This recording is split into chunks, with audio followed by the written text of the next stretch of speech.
Bonjour, je suis Erwin Avalon. Communication. Nous sommes invités à devenir les rois de notre royaume. Nous avons tous un royaume. Quel est-il? Dans la Kabbale, dont l'arbre séphirotique est une expression, nous occupons la sphère, on va dire inférieure, dans l'horizontalité de l'arbre, et cette sphère s'appelle Malkout, et Malkout signifie le royaume. Royaume de quoi? On dit que les êtres humains sont invités à évoluer dans Malkout, et lorsqu'ils ont accompli leur évolution, ils deviennent des Ishim, des êtres réalisés, des êtres illuminés, des êtres aussi ayant intégré tout l'apprentissage qu'ils sont venus, disons, effectuer dans leur existence terrestre. Que peut bien être ce royaume qui nous a été attribué? Eh bien, chose extraordinaire, ce royaume est constitué par les 15 milliards de cellules qui constituent notre corps physique, mais aussi qui constituent notre inconscient. Au niveau physique, les 15 milliards de cellules représentent notre corps physique, mais au niveau psychique, au niveau de notre psyché, ils représentent notre inconscient.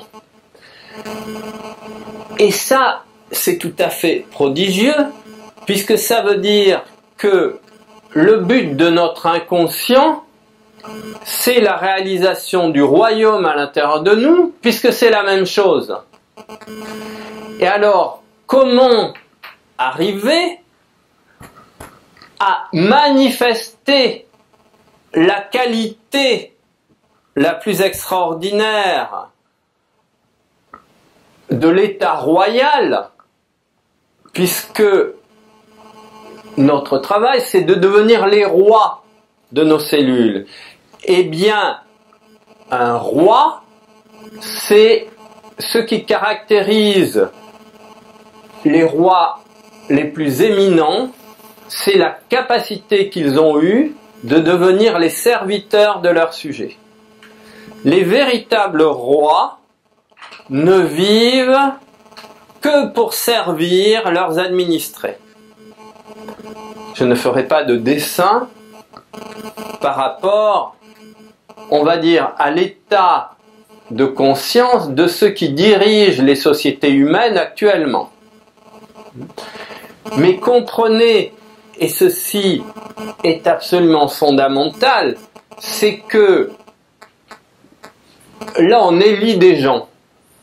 Mais dans la tradition, pourquoi est-ce que les rois étaient porteurs de la puissance divine?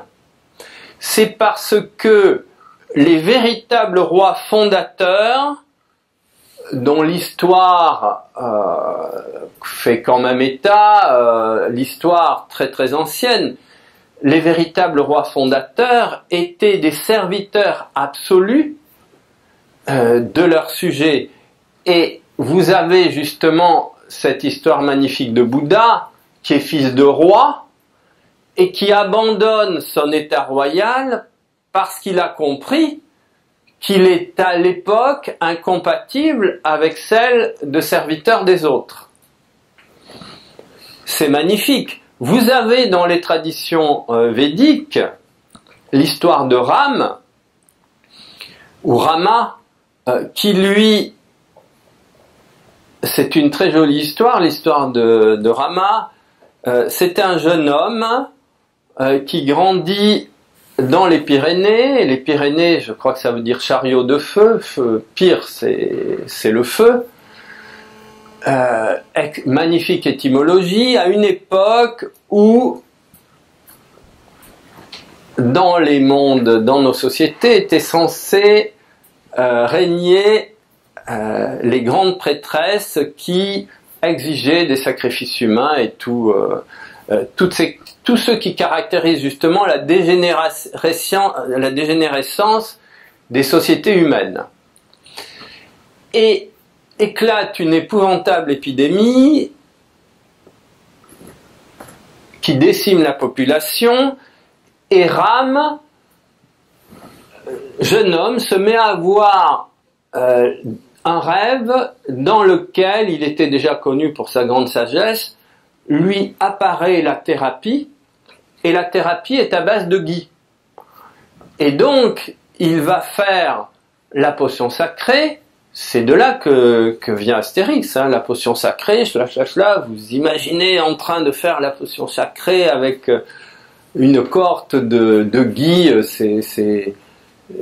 ces parasites, entre guillemets, qui n'avaient aucun sens, qui n'auraient eu aucun sens s'ils n'étaient thérapeutiques. Et l'épidémie est littéralement guérie. Il devient évidemment reconnu pour sa grande sagesse. C'est lui qui va demander aux prêtresses d'arrêter les sacrifices humains. Elles refusent, et pour éviter la guerre civile, il part avec ceux qui le suivent, et il va progressivement vers l'Orient, et il arrive en Inde, où il va être particulièrement honoré. À la fin de sa vie, il va laisser le pouvoir temporel à ses fils, et il va récupérer le pouvoir spirituel et se retirer dans un haut plateau himalayen qui s'appelait, disent les traditions, la Paradesha, d'où vient le mot paradis. Et il représente justement l'archétype du souverain n'ayant eu pour unique but dans son existence que le service à ses sujets. Eh bien, c'est cela que chacun de nous est invité à réaliser en faveur de ses propres cellules, et pour cela, il y a, disons, à réaliser quelque chose d'extrêmement simple. C'est progressivement, c'est travailler sur le fait d'envoyer l'amour à ces cellules, ensuite de les remercier pour le travail inlassable qu'elles accomplissent en notre faveur, et de temps en temps de les convoquer à une assemblée générale pour définir des stratégies collectives par rapport à des objectifs que vous vous êtes fixés et pour lesquels votre efficacité sera d'autant plus accrue que vous aurez le soutien général de l'ensemble de vos cellules, puisque là, vous serez soutenu par votre inconscient. Et tout le travail consiste à unifier conscient et inconscient. C'est absolument extraordinaire de penser que nous avons cette capacité.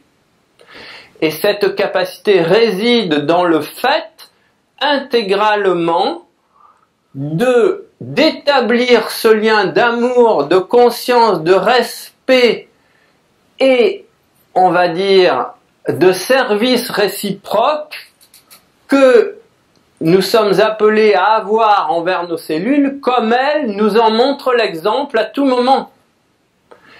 Et ainsi, nous serons harmonisés complètement avec la conscience des cellules, et on va dire qu'il y aura une multiplication des potentialités intérieures, vu qu'on sortira des antagonismes intérieurs permanents pour, disons, expérimenter la puissance progressive de l'unification intérieure qui grandit au fur et à mesure que cette communication et cet échange avec les cellules devient permanent. Voilà. Donc ceci est une magnifique perspective du travail intérieur à effectuer. Et il y a d'autres vidéos sur le site plus spécifiquement axées sur ce travail de communication avec les cellules. Merci.